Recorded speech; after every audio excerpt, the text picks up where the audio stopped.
Hello, everyone. I'm Gemma Starr, and welcome to another episode of Heart Warriors. Heart Warriors is a series I've been guided and inspired to do thanks to my energetic connection to Kata Kata being our beautiful sacred masculine site right in the heart of Australia, very close to Uluru, our sacred feminine site. So what I'm here to do is to give a platform to men so they can share their journey into the heart, their highs, their lows, tools, practices, insights, wisdom. What have they learned along their journey that they can now share with the other men watching and walking this path? And of course, us women who are walking right there beside them. Now, today's guest is a man from America, and he has Native American heritage connected to the Cherokee and Blackfoot peoples. So very happy to have Ted White Eagle here. Now, Ted is also a keeper of the wisdom, and he has returned to unite all nations as one. So really excited to be hearing all about Ted's wisdom and getting an insight into his heart. So enjoy.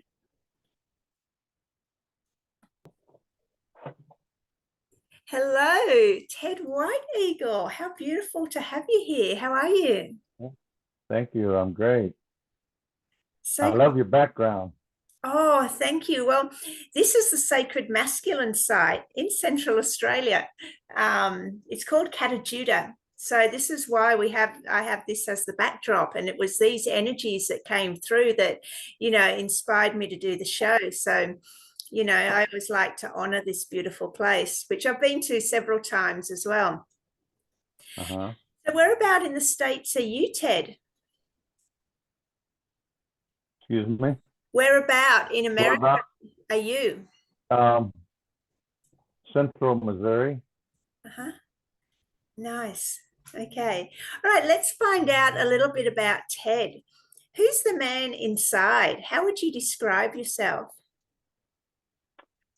I think I'm still like a little 4-year-old boy inside that grew up on the outside, but the inside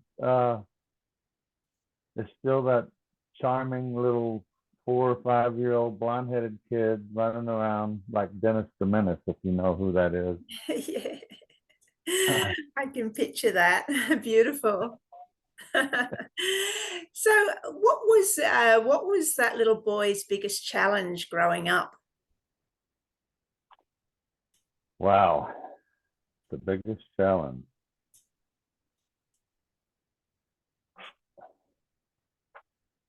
To keep alive that the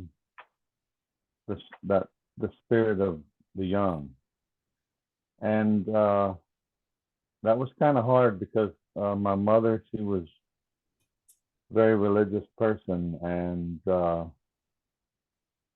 things of the spiritual nature were kind of a fearful thing, not understood quite, and that would be left more to biblical history. And for me, it was something that had always been alive. And at the age of 4 years old, I come out, to tell my mom. I said, I have to tell you something. And she's like, "What is that, son?" I said, I was never born. And that's kind of shocking to a mother. She says, "I beg to differ because I gave birth to you," but at the age of 4, I didn't understand how to explain that to her. It took many years later to find the right words to try and describe what that meant, but she couldn't contemplate that's kind of like blasphemy, saying that you're similar to calling yourself Jesus. Yeah. So that was hard growing up, hard to express that feeling and that picture that never went left. Did they force you to become religious? I wouldn't necessarily say force, but you just fall in line with what. And my father wasn't in the picture a lot, but my mother always taking us to church, 3 times a week, and we're studying, and I could, flip to any scripture in the Bible. I knew where all the books were, but uh, religion brought that fear of life into the picture, and always being afraid of the unknown. And then after growing up and realizing that there was nothing to be afraid of,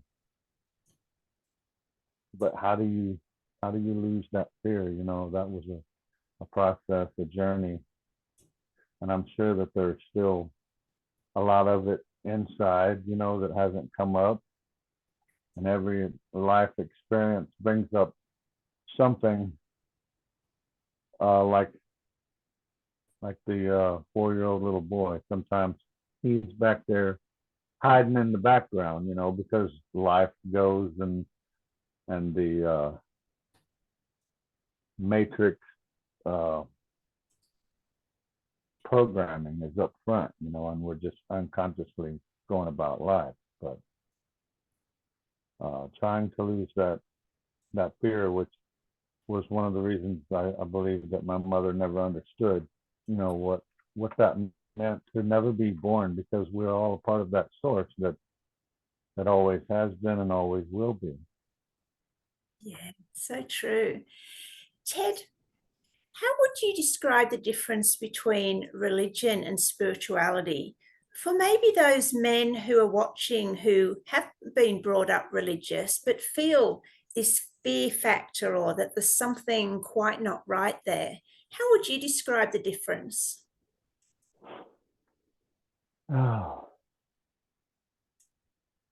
So for me, I guess religion seems more of a man-made program to follow to keep us in line, and even before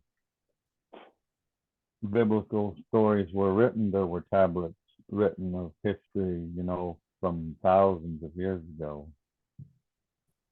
Um, and spirituality, for me, comes from the soul, from inside,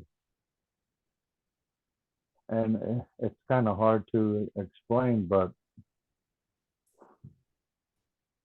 I've had younger men who said, "Well, I wish that I could find that, like that peace within that shows outwardly in your aura as I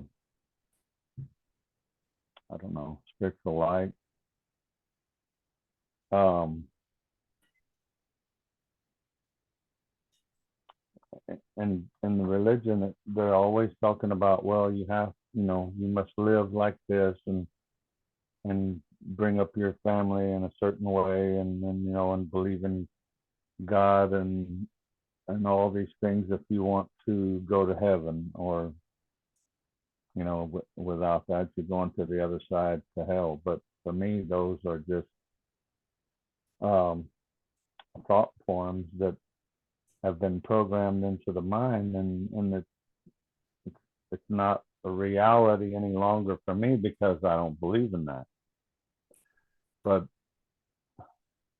hmm, to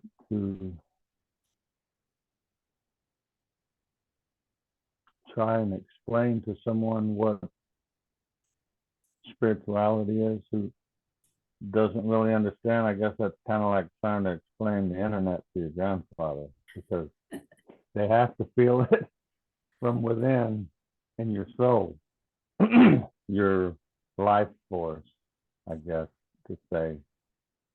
Yeah. Oh, yeah. I think you did a good job of explaining it. Thank you. Um, so let's move on now to your adulthood. What would you say was your rock bottom moment? Rock bottom moment. Um, I was driving home from work one day, and I was thinking about happiness and what is happiness and how do you find that within yourself, within your family. And so I'm just saying a little prayer, to at that moment, the God of my understanding, and said, just show me what that true happiness is, and I'll do whatever it takes to follow, in the footsteps. And then it kind of hit me later that, well, here I am asking for something, and maybe it should have been, let me just follow in those footsteps and see what comes my way, because the universe is going to provide whatever my necessities are. But even then, things have changed so much over the years that, that's just where I was at that time, and living what I call the fast lane, and just not understanding life and just doing whatever I wanted, whatever I pleased to do, I'm gonna do it because I'm given that free will to just be who I want to be, and it doesn't matter if I step on people's toes. And I was drinking a lot, and it was affecting my life, not just mine, but my family's life. And something had to give, because that was just a road to destruction, I would call it. And so the word alcoholism was riddled in my family as far back as my grandfather. And I would say probably back in probably the late 50s, my mother's father had been going to Alcoholics Anonymous. And he took his family to church when he was, I guess, on the good road, and then he would fall off the wagon and go back to the whiskey. But I remember my mother telling a few stories about how, her father would stay off the booze for a while and things would be good, and then he would fall back into his old ways. And it seemed that, well, I couldn't learn from the stories, the mistakes told in the stories. I had to make them myself, So I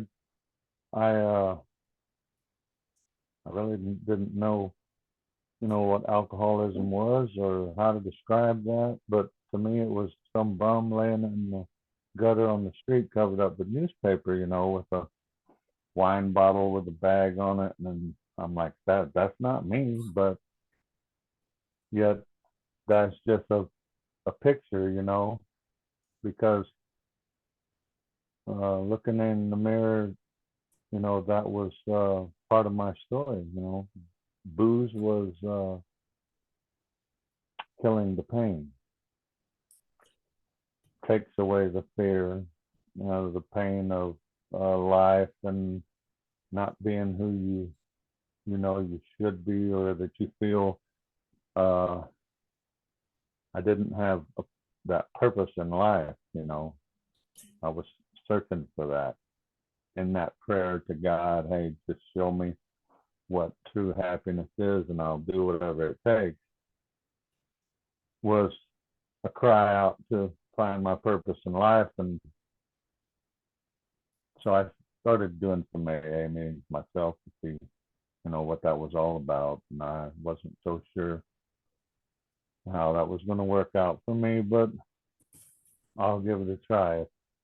If it doesn't work, then I know it wasn't that, and it wasn't anything to do with being an alcoholic. But so for about 6 months, I tried it, and it seemed to to help, but still it wasn't filling that void in my life that I needed for uh, for the change. And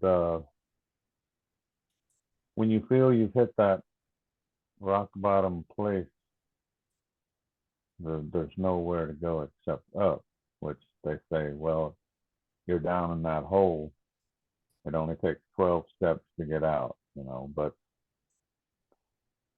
12 steps might get you out of that hole and back on the path, but to find that spiritual insight that comes through here that's a different journey.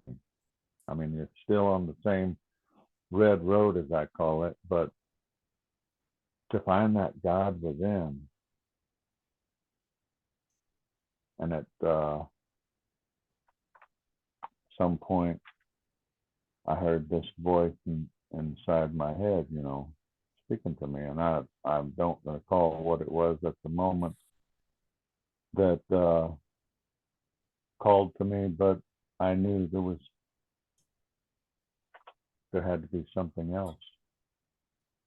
And I heard this song, and if we may, I'll just sing as much of it as I can, because it kind of tells my story, and I came to believe in something greater than myself.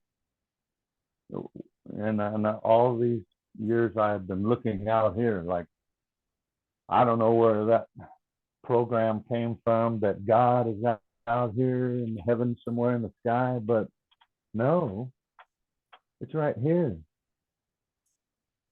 So I started to believe that there was something more.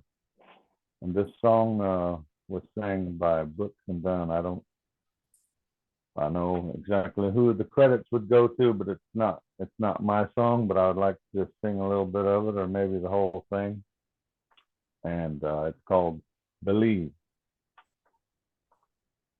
Old man Wrigley lived in that white house down the street where I grew up. My mama used to send me over with things, and I thought, like cake and pie and cookies, you take, and it says, we struck a friendship up. I spent a few long summers out on his old porch swing. He said he was in the war, he was in the Navy, lost his wife, lost his baby. I broke down and asked him one time, how you keep from going crazy? He said, I'll see my wife and son in just a little while. I asked him what he meant. He looked at me and smiled and said, I raise my hands, bow my head. I'm finding more and more truth in the words written in red. They say Jesus wrote those words. They tell me that there's more to life than just what I can see. Oh, I believe. A few years later, I was off at college, talking to Mom on the phone one night, getting all caught up on the gossip, the ins and outs of the small town life. And she said, oh, by the way, son, old man Wrigley has died. Later on that night, I laid there thinking back, thought about a couple of long lost summers. Didn't know whether to cry or laugh.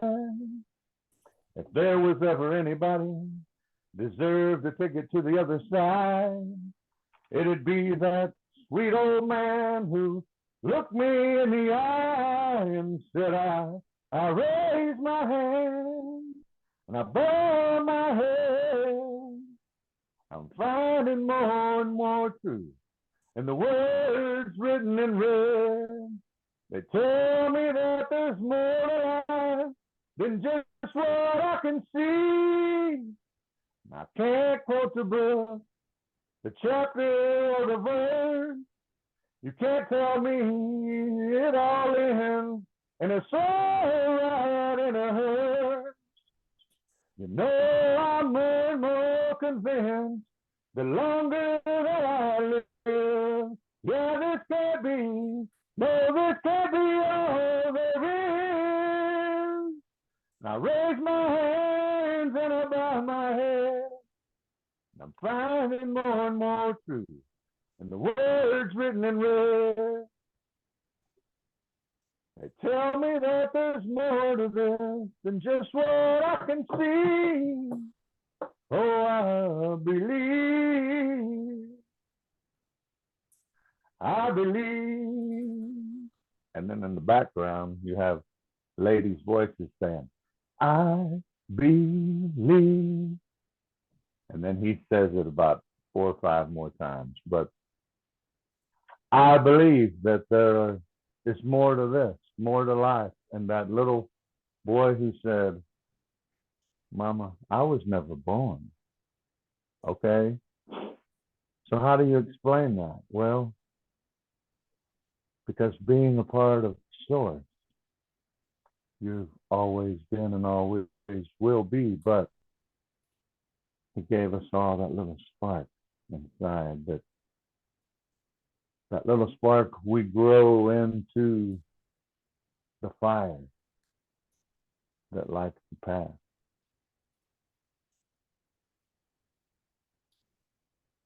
So that's the song that stuck in my head all those many years ago. And so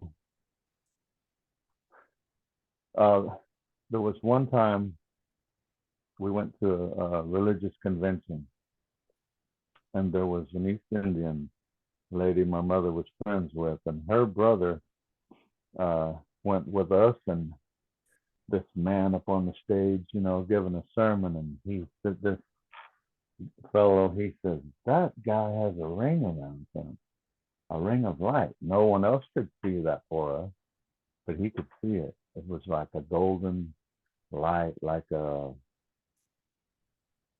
something protecting him, or however he described it. So for a long time after that, I'm thinking, wonder what my color. Do I have a color? For many years, I never heard anyone else speak of that aura. And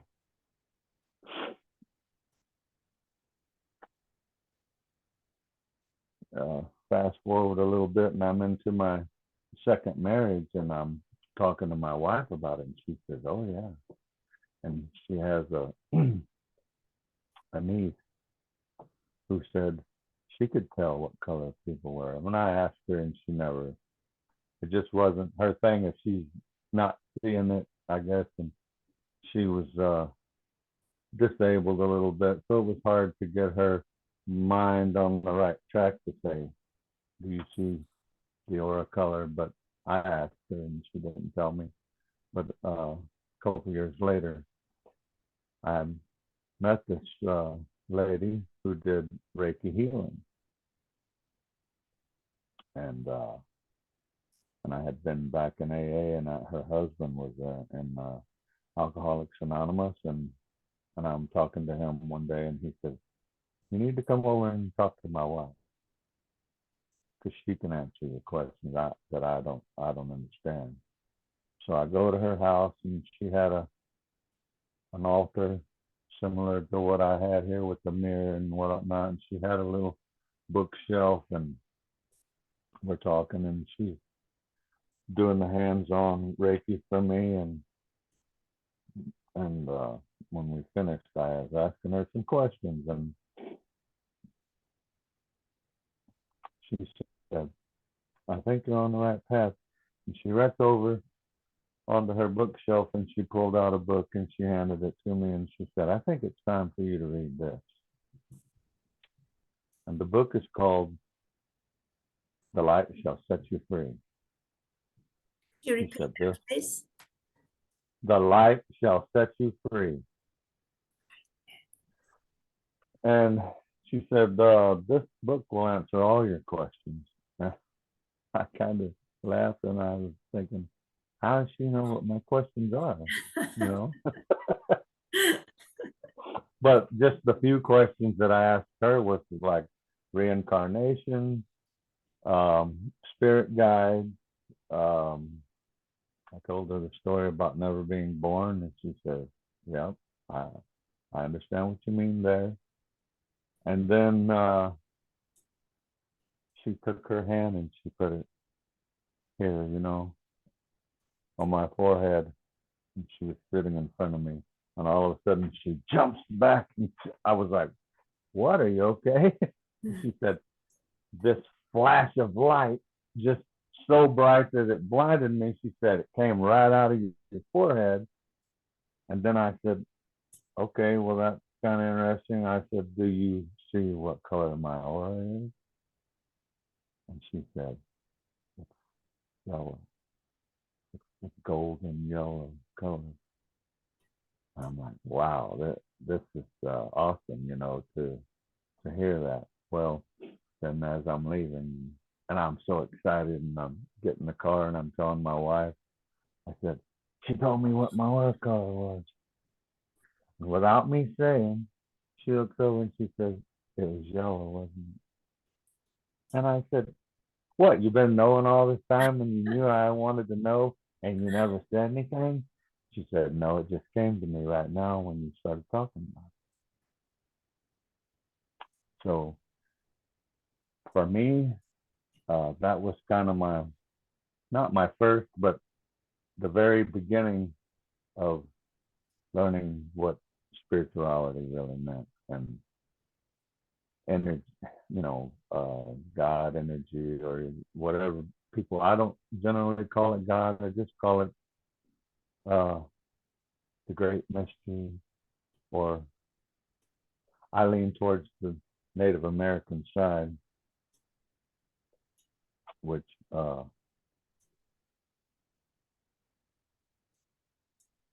creator, is probably the word I use the most. The creator, universal energy, you know.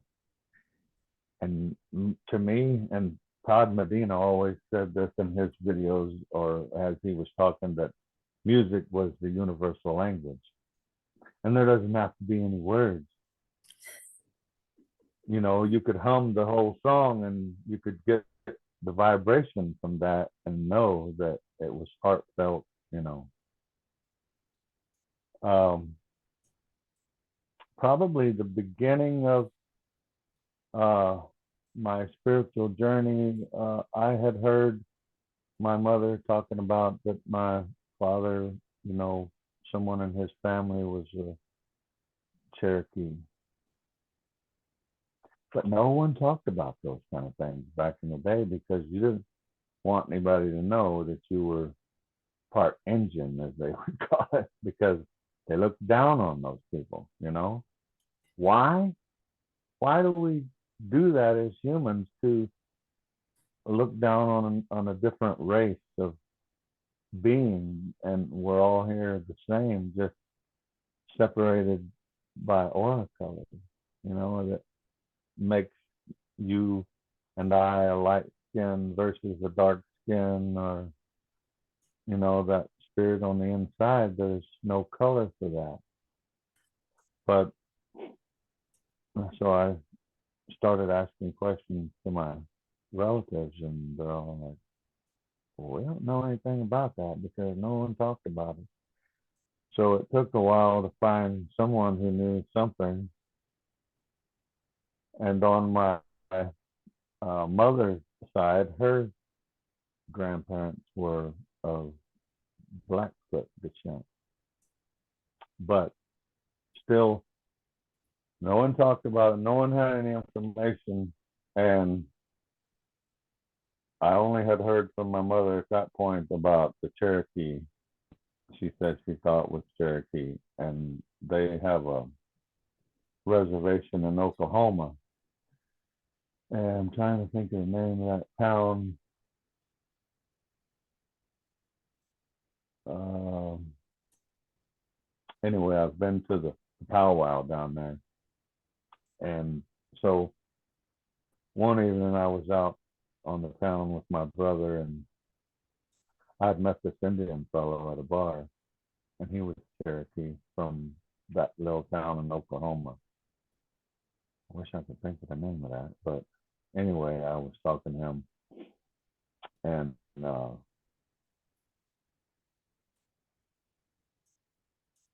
I met this older Cherokee lady sitting at the bar, and I ordered my drink, and when we were talking, and I was telling her a little bit, and she said to me, she said, if you are truly who you say you are, and you have that Native American blood, that alcohol right there is not going to sit well with you at some point.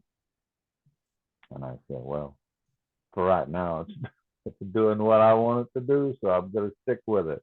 But she was right, because it took me down that road that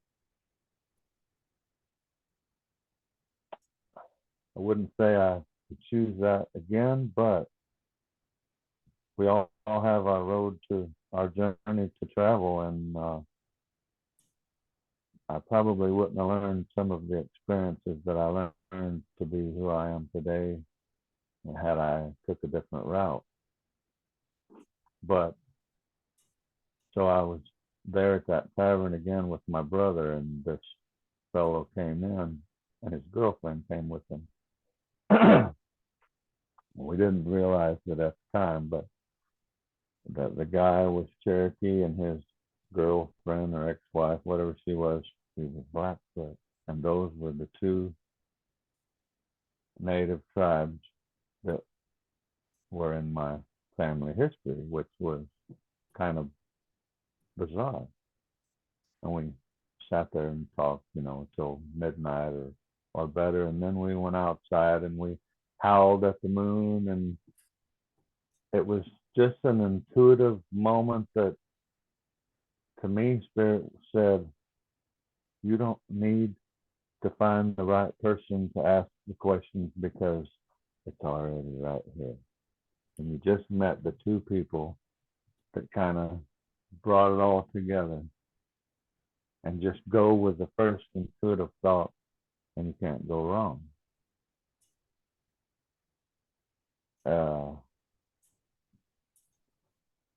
Anyway, I lost my train of thought, but that's kind of after that, things just started happening, and I would have dreams that things were going to happen or that they did happen, and then wake up to find that, yeah, it happened and I dreamed it.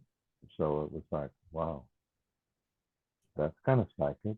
That's kind of weird. And I think the first time that happened, my wife and I were away on a vacation for the night or the weekend, and I dreamed that my daughter had had a car accident and totaled her car. So the next morning we drove to town and got them on the phone, and she said, yeah, I wrecked my car. And I'm like, wow, I saw that. I saw that here, and I was like, those were like the voices talking in my head when I thought maybe I was going crazy, but maybe a little insane, not crazy.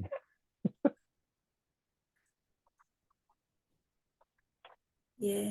I got this staff here. I don't know if you can see it, but one night I dreamed that one of my guides was Asclepius. So my great grandparents on my father's side came from Prussia, Germany, and I did one of those DNA test things that says I was, I don't know, maybe 10% Greek. So all of the Greek mythology was always so fascinating, and I believe Asclepius was of the Greek mystical and healing and the healing staff of the speaker. So I saw this in the gift shop one day, and I said, I got to have one of those. It's like the talking stick Yes. in Native American culture, or even other, maybe in your culture, when the people sit around the fire and they got to pass you the talking stick, otherwise you can't speak, you know. Yeah, beautiful. Did you get to learn a lot about the Native American traditions? As in, I'm interested in when we're talking about men and masculinity, what were their ideas around the roles of men and the purpose of men? That's a good question. And I was thinking about this before the show, and I believe that for maybe the general population on the earth, people see masculine and feminine as an outside feature, you know, masculine being male, feminine being female, which to me, it's not that feature on the outside. It's more of that feeling inside. It's the,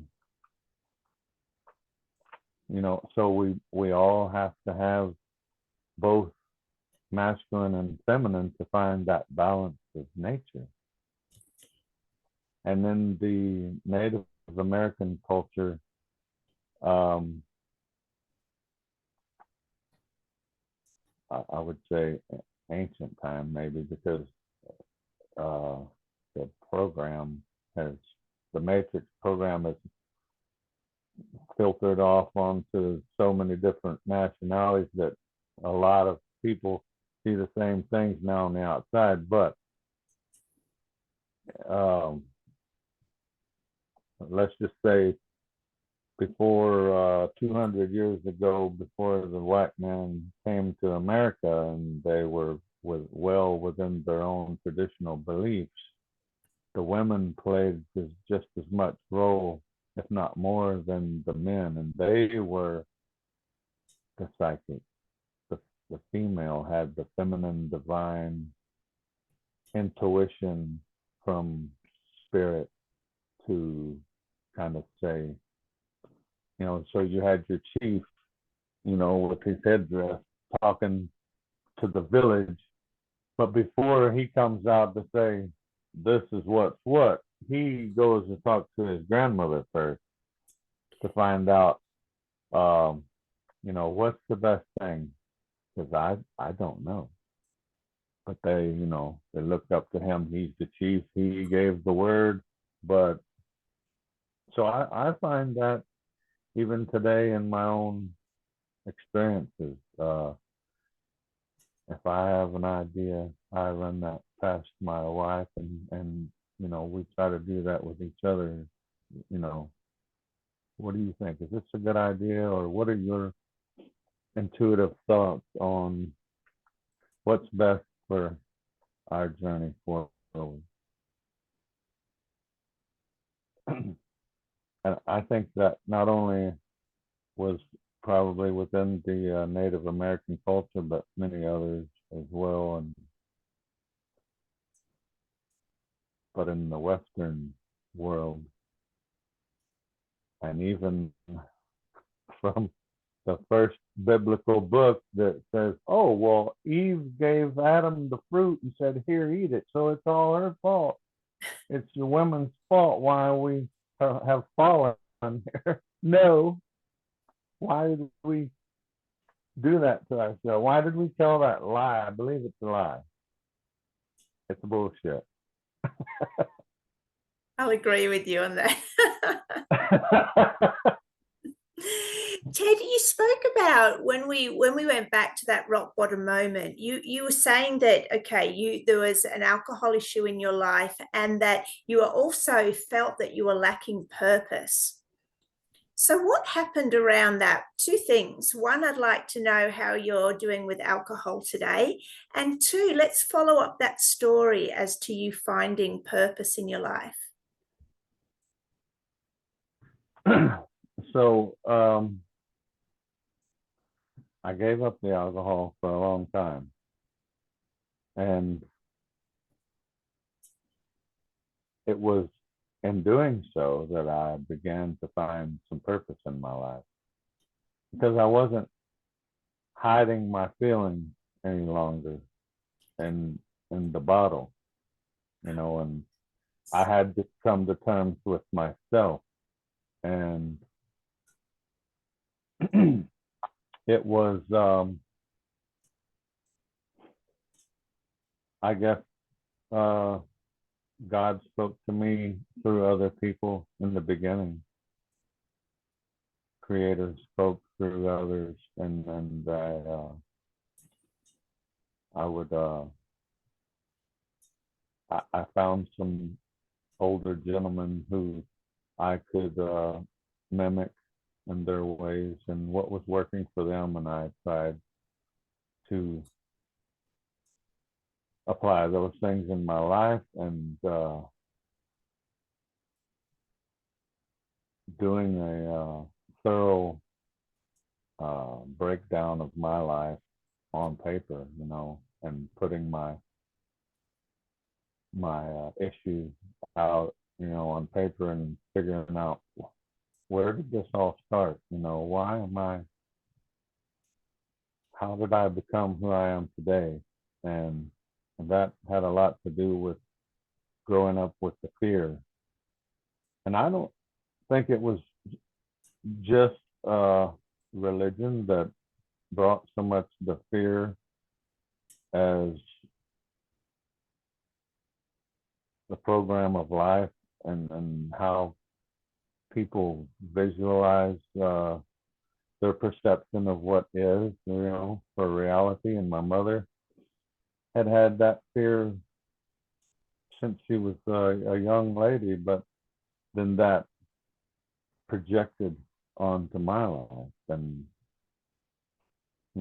fear of so many different things in life until I became a grown man. And then I said, I'm not afraid of anything. I'm tough. I'm this masculine guy. And, at first, seeing things differently, to where I'm the man, you're the woman.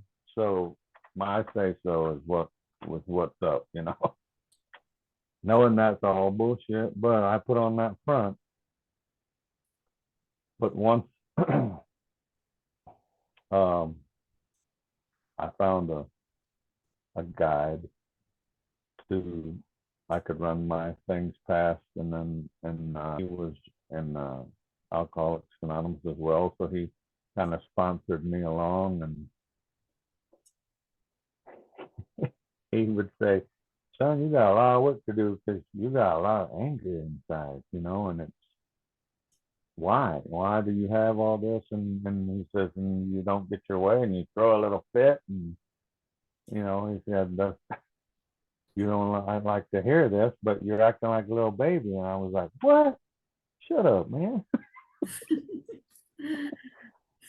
So until that creative source spoke within me, I'm just following,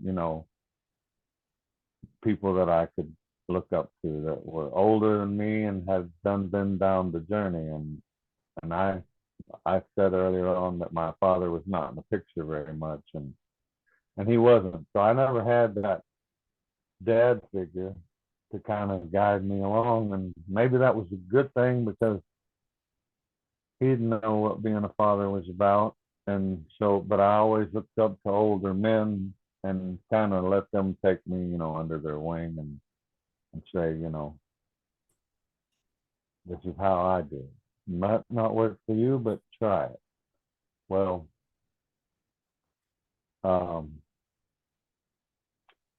doing these steps of life, and taking that look inside, and doing a thorough investigation of who I am, as I'm doing that, and I met this fellow, and he says, "You need to talk to my wife," and I went to her place and find out she was a Reiki healer, and so before I left her house that day, she says to me, she said, "Is this something that you might like to try for yourself?" And I was like, "Hell yeah." Because I knew that these things here weren't just for working hard. Because here I can help. Within that, I found some purpose in my life that I can help other people. Just by telling my story, I don't have to touch them. Just tell my story, where I come from, how I got there, what it was like, what it's like now. So she gave me that book and she said, "You read this book and it will answer all your questions." I hadn't read a book from front cover to back cover since I had been in grade school because I didn't find anything interesting to read. It's like I read, a lot of the Bible and that was interesting, but any other books were like, these are cheesy. I did read a lot of mystery books when I was in grade school to do book reports, but after that, when I got to high school, I'm like, they ain't really telling the right history in this history book about Native Americans or anything else. Well, this is a bunch of bullshit and I ain't reading it. Well, when I got a hold of that book, she loaned me hers until I bought my own. But I said, okay, I'm going to read every single page of this. And before I got past the first foreword, it was answering questions. And I couldn't put it down. And my wife would say, "Hey, it's time to eat supper." I said, "I gotta read 2 more pages. I gotta get through this chapter because it's so interesting." And it's talking about spirit guides, and I had heard, something of that in the past, and I'm thinking to myself, I wonder who my spirit guides are. And then she says to me, "Well, ask them, talk to them, just put it out there." So I think it was the first one that spoke to me was Gray Eagle. And then, well, that was on the Native American side for me. And I had already kind of been down, that red road and learning a lot about that. And then this lady, who I will say she was my Reiki master at the time, she's passed on now. I would go to her house periodically and study and became attuned to the energies of healing. And she never called me, at home unless it was, not past 8 o'clock anyway, because she was older. And she calls me one night and I'm thinking, what's going on? Maybe she needs some help. And she says, I know I don't generally do this. She said, but Spirit just told me something. And I have to call you and tell you that one of your spirit guides is going to be working with you in the near future, and it's called Owl Man. Owl Man spirit. So if I can turn this around and maybe you can see, I got a whole altar here of owls all the way to the top. Wow, yes. So I had no clue, really, what is she talking about? Owl Man. Okay. But this is cool. It was like 2 days later, and I used to take my dogs for a walk, and they lived near a golf course, and it was just great big golf course that kind of wrapped around in a U shape, and I would walk my dogs through there and let them take off running. And so I get all the way around to the other side of the U, and I had to call my dogs back and put them on the leash because they were running, and I saw this big, huge bird flapping across the grass, and I'm like, what in the hell is going on here? So I get my dogs over here, and I tie them to a tree. And I look, and I'm like, I can't really tell for sure what kind of bird it is, but it was huge. Its arms spread out almost as wide as mine. So I get over there, and I'm looking, and it's a hawk. It's not an owl, but it's a bird of prey. So I just call out. I'm like, okay, owl man, if you're supposed to help me, now'll be a good time. Because I don't know what to do here, but I got to help this bird. And I'm like, what do I do? How do I get it? It's going to bite me, scratch me, or whatever. So I had on a hoodie jacket. I took my jacket off and I wrapped it around the bird, and it scratched me a little bit. So I started bleeding because it wanted to perch onto something. So I get this bird under one arm, and I get my dogs off the tree, and we go on to the house, and I'm kicking on the back door. Honey, open the door. And she's like, what? I'm like, here, take the dog. I got this thing here. I'll show you. So we take it inside and put it in the chair and unwrap it. And this hawk is like yay big, this huge creature. But it was so awesome to be able to see one of those up close. And we tried to give it a drink of water, and we're like, well, I don't know how we're going to save it, but Owl Man said we got to save it. So we have a bird sanctuary in St. Louis, Missouri. They weren't open until like the next day, so we had to keep the bird overnight, and then we take it up there, and it had been storming, and the bird got hurt, and it had a broken wing or something, and so we took it there, and they take it in, and they have a hospital, and they're going to fix it all up and save it, and then if you wanted to later, when they go to release it back to the wild, it costs like $200, but you could go there and watch them let it go. So we didn't actually do that, but ever since that day, birds have been, part of my story. And I was sitting outside with another fellow one day who I became a sponsor in AA to help another guy and tell him my story and help him along. And we're sitting outside one day, and he was really having some issues. And I look up, and there's this hawk going around and around. I said, look, the spirit hawk's here to help. And he's like, what? Is he here for me? What I do wrong? I'm like, no, they're just here to help give positive energy. And as we look up, there came another one. So then there was two, and they were just circling. Next thing you know, there was four. And we're just watching them, and they're just going around and around.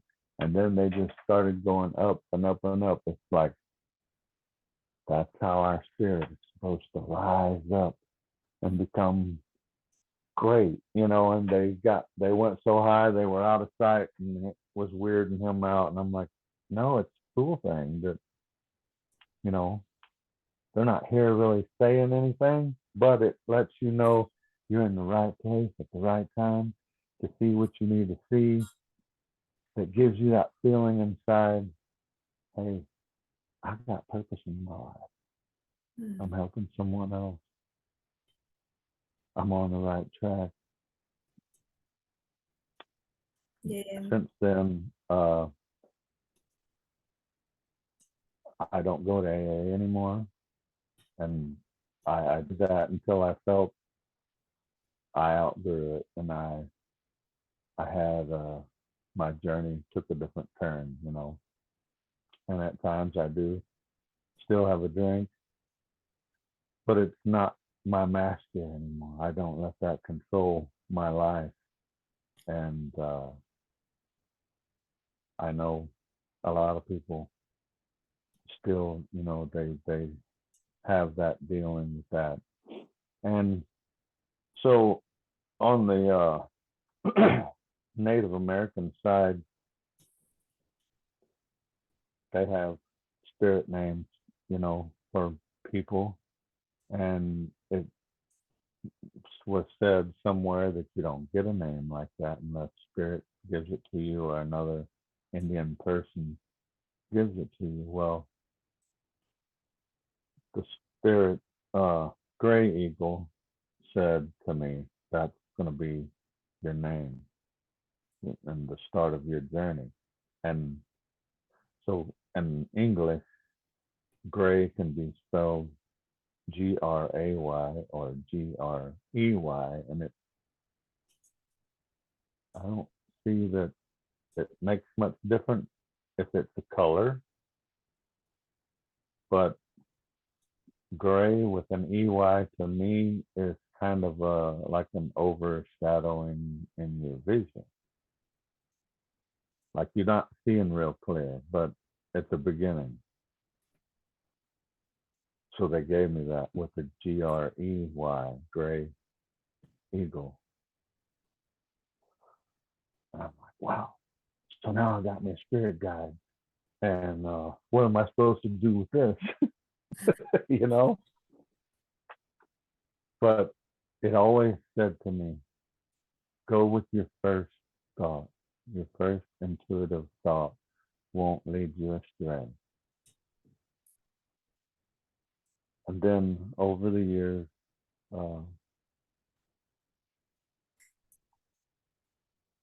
that just kind of grew. My perspective of life grew more spiritual as I got into healing and Reiki. And so I tell my Reiki master that about my Gray Eagle spirit name. And we didn't see eye to eye on that. And she said, no. She said, you can't do that. Why not? Well, that's, how'd she say it? Disrespectful to the elders or whatever that you believe within yourself to be this entity. I said, well, not necessarily like that, but they gave me the name, and no one can take that away from me because it came from in here, in my heart space. They spoke, spirit spoke to me and said, we give you this to help you along. And then there was a few things about Reiki that I never got from book, but I would ask questions, and she says, well, you're not at that level yet. And where did you learn this? I said, it came intuitively to me. Says, okay, here's how you use the symbols. And she said, well, you're not a master yet, so that's mastery. And so I kept bugging her about it, and said, well, what does that mean? Because okay, there was a few symbols she would say, now you just kind of draw these on your hand, and then when you put hands on people, the energy goes, the symbols kind of turn that on. And I said, well, the symbols go a certain direction. What if you go the other direction with that, with the other hand? Because I don't just use one hand at doing things, whether it be working, healing, it's not, this is the healing hand and this is the learning hand, but they go together. It's a unity. So when you draw the pictures one way and then the other way, to me, it escalated. The energy was like, boom. She said, well, you're right. and it does do that. But she said, I don't know how you know that, because it didn't say didn't say it in any of the books, and she didn't tell me, but she understood it, and she said, okay, but don't tell anybody else. You keep that for yourself. But then there were a few other things that we didn't see eye to eye on, but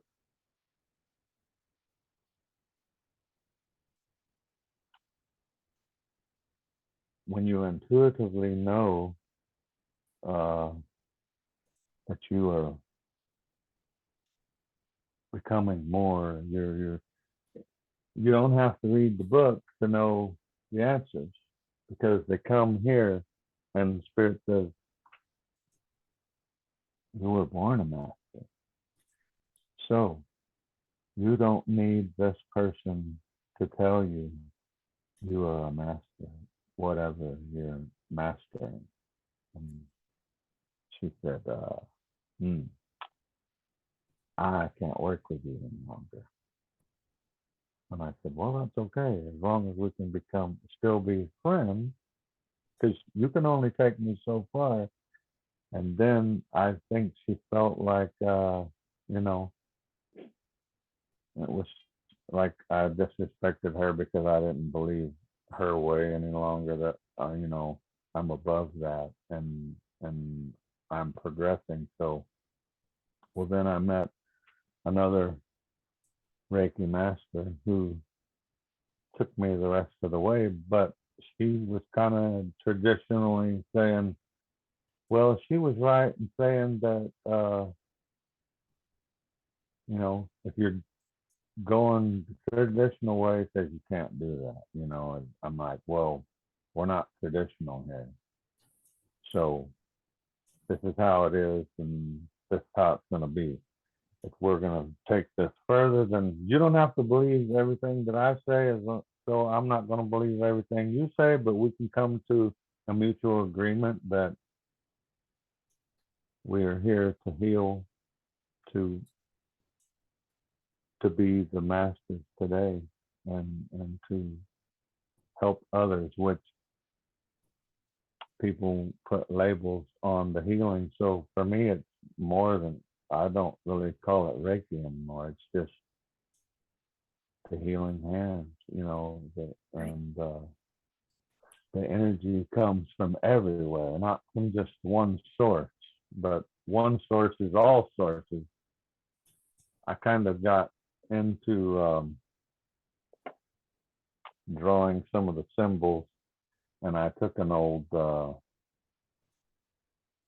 candle lid, and I put the symbol on there that stuck out to me. And so I want to get a router where I can burn the symbol into plaques, and I can pass them along to friends. And then I have this little pyramid stone that I put on the top of it for my part of my altar. This is tiger's eye. Beautiful. Ted, I'd like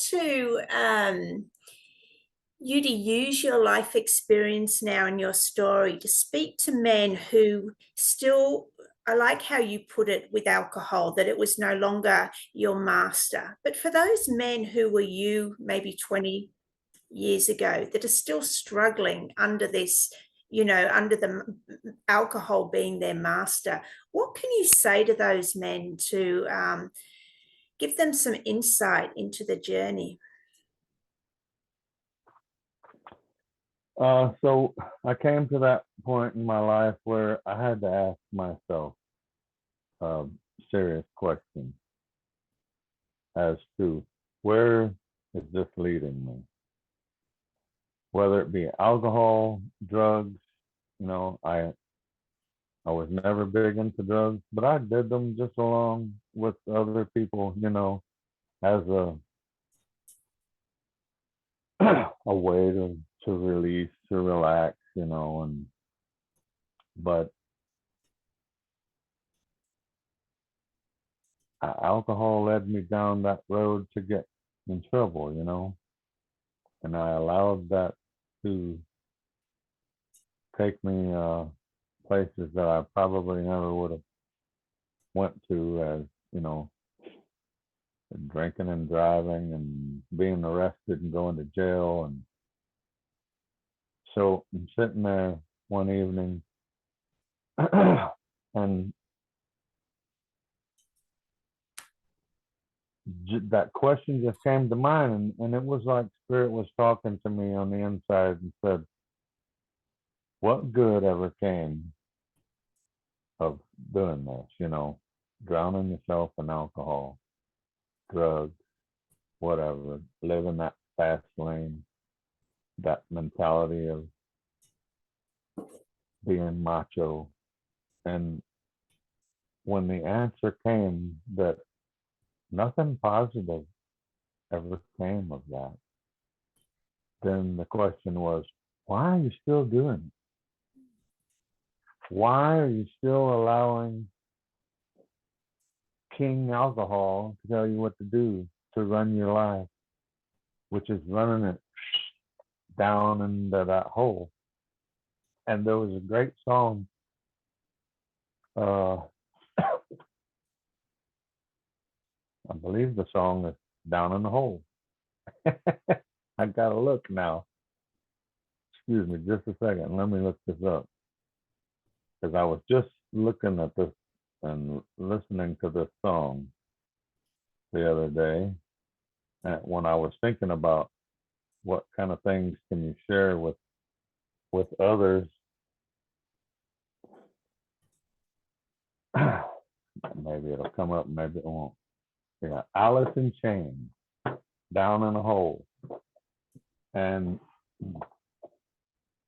that was my life, because at that rock bottom point in my life when that question came,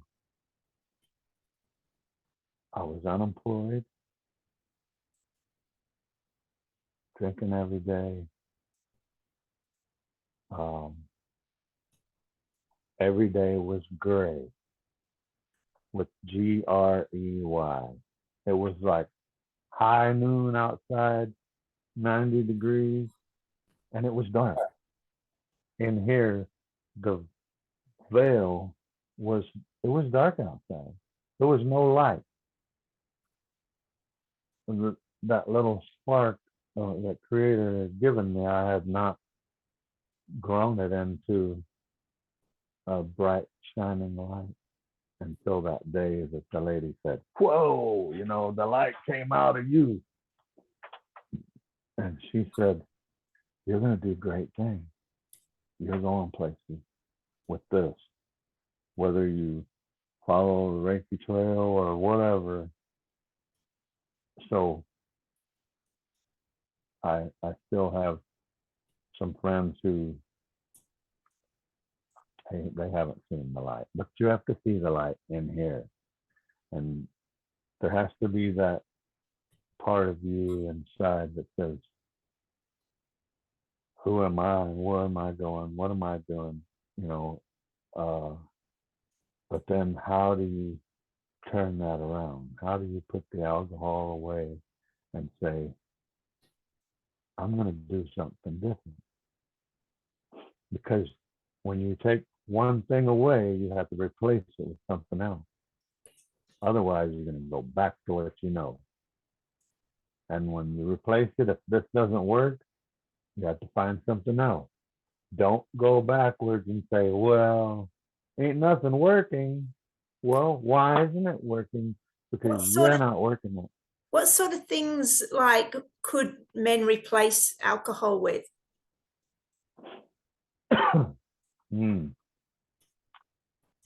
Friends who have been down the same road. So for me, it was fellowship. People who can still find pleasure in life without the drugs and the alcohol. So you can You know, they told me early on, they say, you never have to take another in your life unless you want to. Well, I didn't know what that meant because alcohol was my master and I had to have it. I felt like I had to have it. No, you don't. You're choosing that. It's a choice. Life is a choice. And what choice but our perception of what is and what isn't? Todd Medina says it a lot of times. He says, I know what I know and I know what I don't know. So you got to know what you don't know. And if you don't know, ask. Ask someone else. So fellowship, finding a hobby. I found my hobby long before I hit rock bottom. I started in martial arts 20 years ago.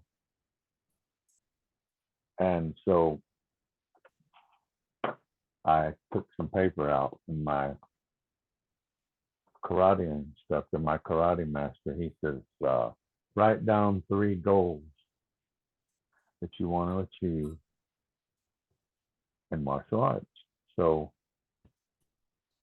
my last goal was to become a black belt in martial arts. Now it took me a lot of years to get it, but I got it. And so when I stood in front of the people in my class, I took out that piece of paper for those younger and I said, see right here, I wrote, this was my goal, and I held up my plaque and I said, I achieved that because I wanted to.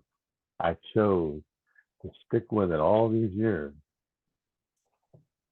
And now I get to help teach others, you know. So I saw the spiritual side of the martial arts that helped me with the exercise to stay healthy. So having a goal in your life that makes you feel good. If it makes you feel good, do it. If having a drink, you know, on the weekend makes you feel good, go ahead and have one, or don't.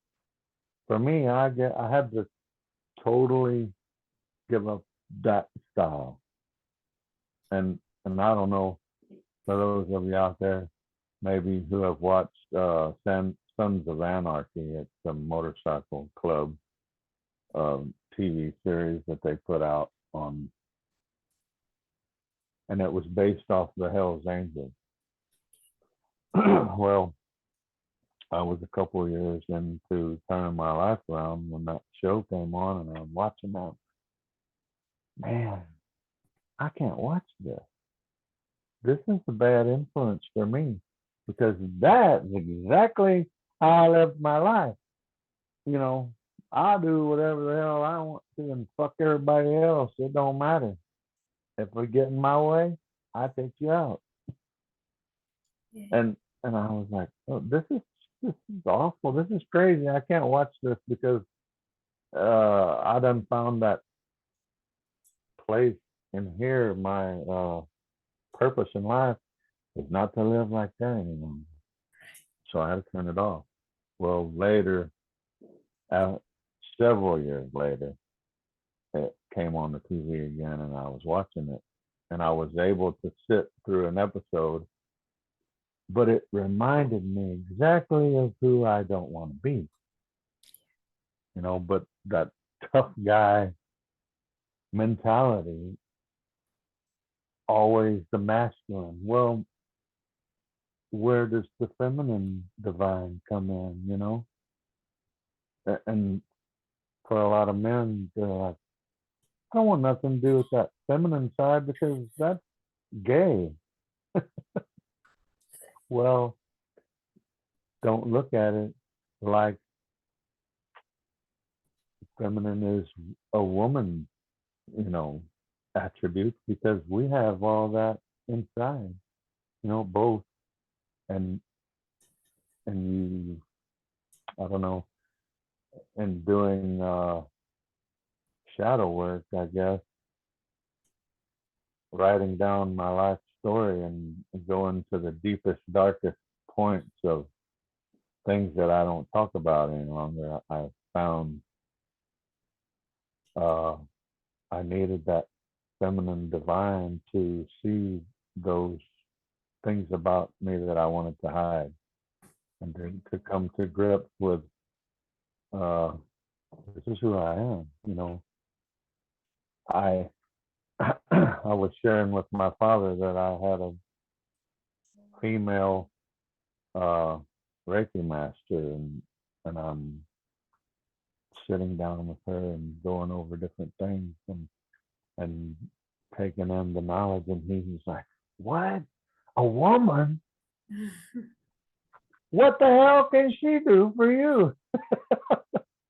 Pops, it ain't like that, man. You had a wrong perspective about life here. That's why you never could rise above, the dark side. But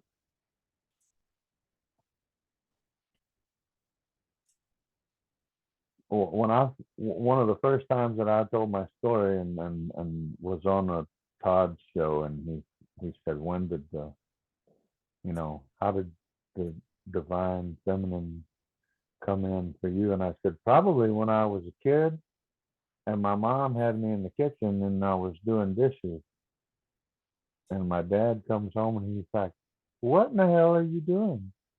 "I'm washing dishes, Dad." And Mom said, "Don't you even intervene at this. He's gonna learn how to do the woman's work too." From on, I like being in the kitchen to cook, clean or whatever. But, you know, over the years, I learned that the feminine side, the feminine divine, it's not just the outside features. It's not just women's work and men's work, because it's work. We divide everything as positive and negative, women's, men, and I guess that's part of the program of life. And each experience teaches us something different, but everyone has a different perception as well. So I like how when you presented this, you said, "I'm going to get 100 men's viewpoint on this to put it out there for others to see, because everyone's going to see it a little bit different, but we probably find that common denominator, that it's all inside here." Yeah. Ted, there's two things that, well, there's lots more I could talk to you about, but there's a couple of questions that I want to ask. We've probably got about 15, 20 minutes left. One, I'd like to get, if someone said to you, "What is reincarnation?" How would you answer that?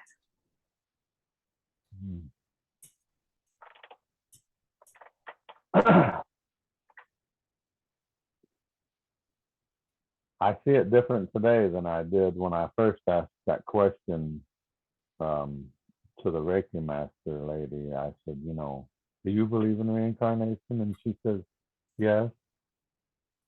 But many people that I talked to said, "No, you just live once, and that's it." And from a religious standpoint, they say, well, not necessarily reincarnation, but being born again. And that's like a change of your faith,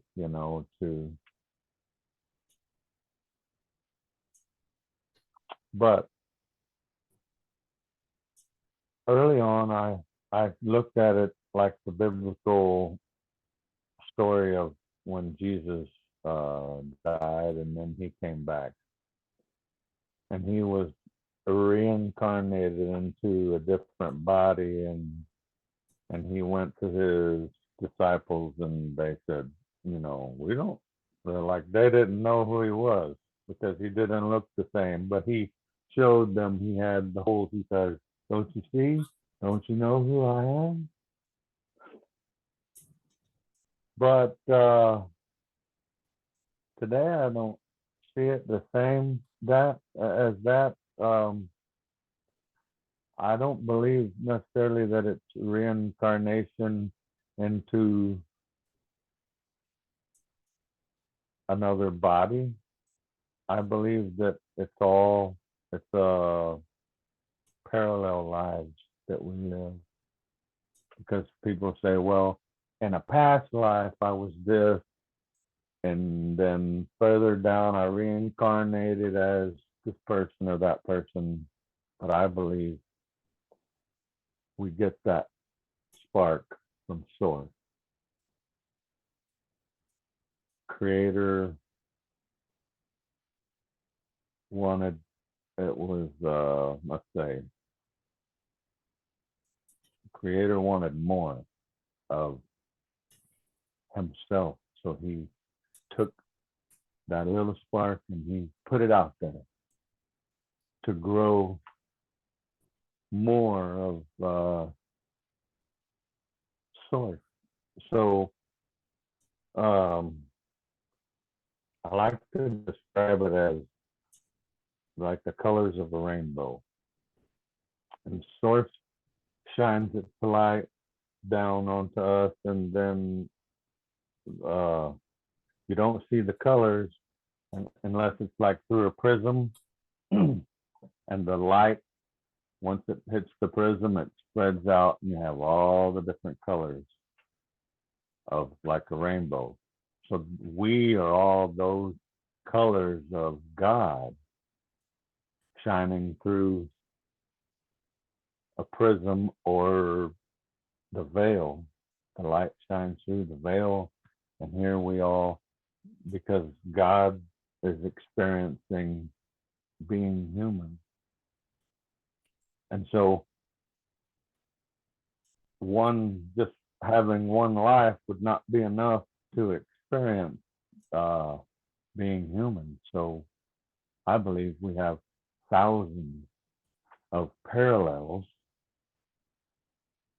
Someone may call that incarnation into different selves. But I pick up a lot from another parallel, and I know, in this form, I haven't been there or lived that, but it comes here because I'm living it in a different dimension of time and space. And it's like I was saying earlier, I don't have to read the book to actually know the answers. Getting into martial arts, and I started reading some of Bruce Lee's literature, but one day I just sat in meditation and I don't have to read the book any longer because it will come here. The spirit of Bruce will come to my intuitive, and I will know. It's not that I have to remember everything because I already know it. I just have to bring it forward. Yeah, I love this. Getting further along the journey, it seems as if all the parallels are coming at once now to the consciousness.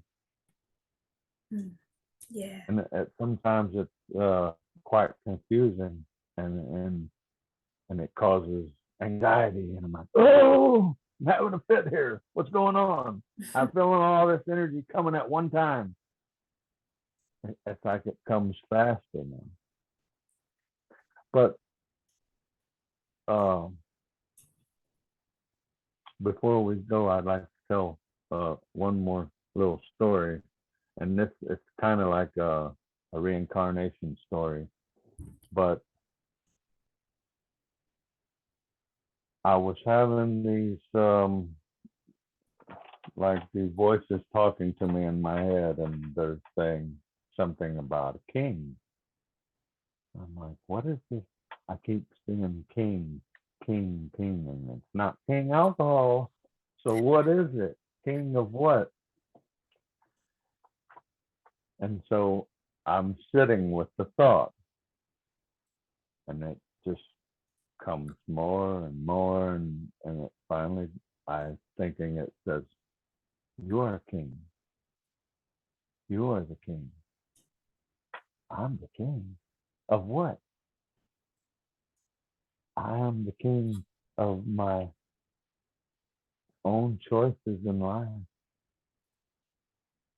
But it's saying more, different, like ancient times.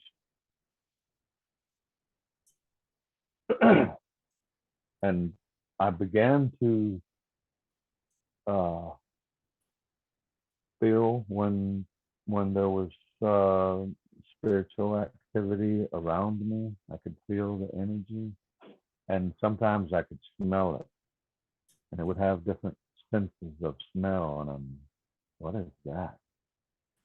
And there was one time I actually smelled something that was of sulfur, and I really didn't know how to take that, but it didn't seem like it was anything positive. And so I'm like, if you're here for a reason, you need to let it be known, show yourself or whatever, or go away from me and never come back. Well, it never came back, but so I'm feeling this energy as these thoughts in my head are saying, "You are the king, you are the king." I'm like, it's like I feel a presence of something. Well, then I was listening to a video that a lady, a psychic lady I know, and she does a positive show every day for people. And as I'm listening to this one morning, she says, "You're gonna have a visitor." I'm like, okay, she's talking to me because I'm feeling something to fear it's coming or whatever. But I don't know who or what or how. So I'm talking to another fellow intuitive, and I had been telling him about this sense of smell, and we figured out that it was Archangel Metatron. And it's like there's this blue energy. It was a color for one. It was a fire, and it's all coming up inside of me, and I can see the flames on my hand. But Metatron says, "Oh, I'm just here to prepare you for something else, for the what's coming." And then several days went by, and the name Health came here.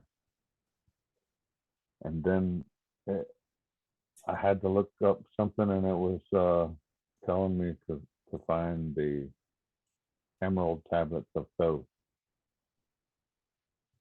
And within listening to that, he talks about in the future to coming to one's consciousness, to be a channel, to tell others the knowledge of kind of the past, present, and the future all in one. So as I was looking into that more, I find out that Thoth was an Atlantean priest king in ancient times, 200,000 years ago. And I actually did a video with some ladies, and one of them was kind of freaking out, and she's like, "There's some entity here, and I'm not sure what's going on." And then she tells me uh, that this I never mentioned the name, and she says, "Thoth has come to you." And I said, "Yeah, and there's something about the book of life that's hidden in the pyramid." So these little things became very interesting. Of there's a hidden place in the pyramid with the book of knowledge.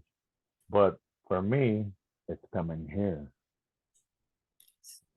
through the channel of those, and that was where I was getting, you are the king, because the knowledge is king. Mm. And the knowledge, it's hard to find the right person to tell the story. And people sometimes they look at me and like, you might be a little bit crazy. No, I'm not crazy. I'm intuitive. Yeah. No, well, thank you for sharing it here. I want to ask you, as we are on time, but there's a few questions I'd like you to answer. Just we'll keep the answers short, please, Ted. Where does the heart come into this? The heart, Yeah, yeah. Well, how big a role does the heart play in your life? I would say that's a pretty big role. And it's not been an easy task to find the empathy that it takes, within your heart to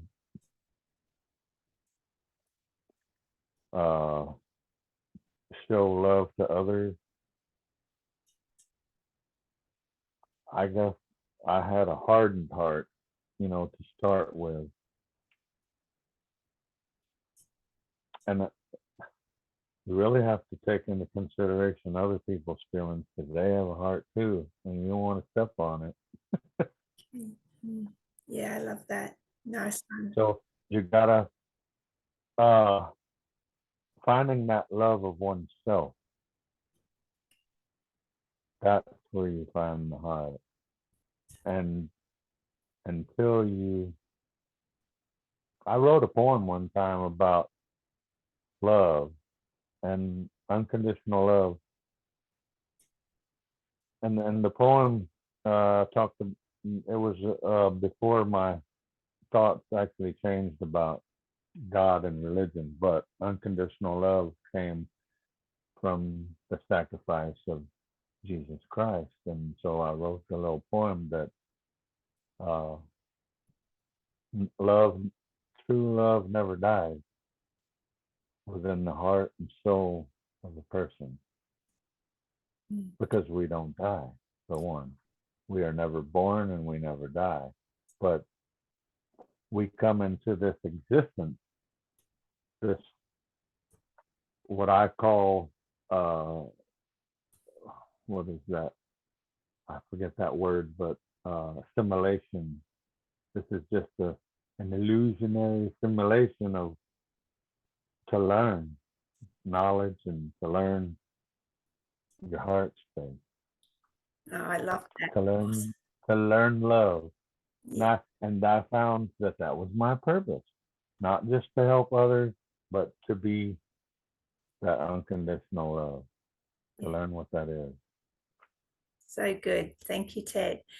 So, two things left. If you could let people know, if you'd like, if you're open to people getting in touch with you, where they can find you.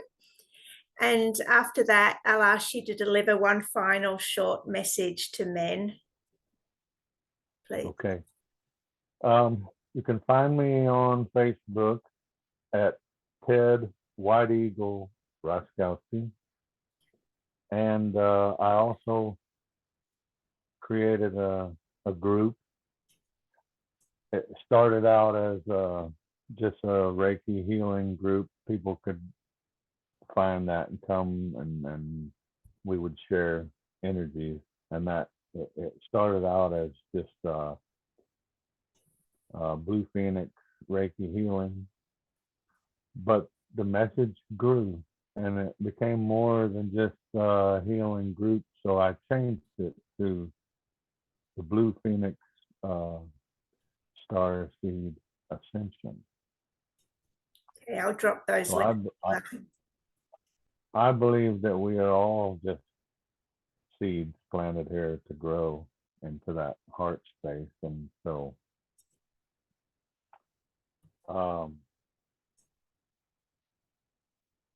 Also, I guess they could reach me through my email at texke, TEXSKE @yahoo.com. If they just want to private message me that way, they can do so, or on Facebook Messenger.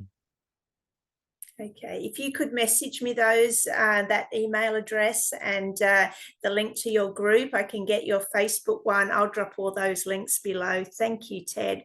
What's your final message to men that, are out there maybe struggling at the moment? What can you say to those men to give them a bit of light on their path? Oh, that's such a big message, but to keep it short and sweet.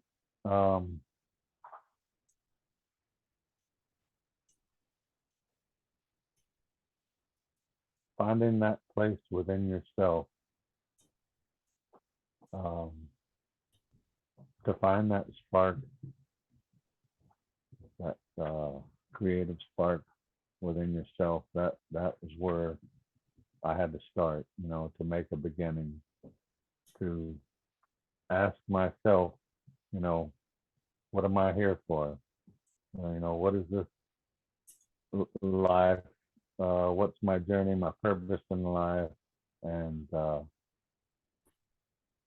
not be afraid of who you are, and to speak out to others, to reach out for that help, because people don't want to share their personal business.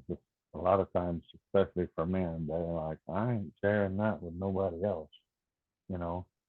I'm keeping that to myself. Well, if you keep that to yourself, then you'll take that to your grave, if that's where you believe you go. But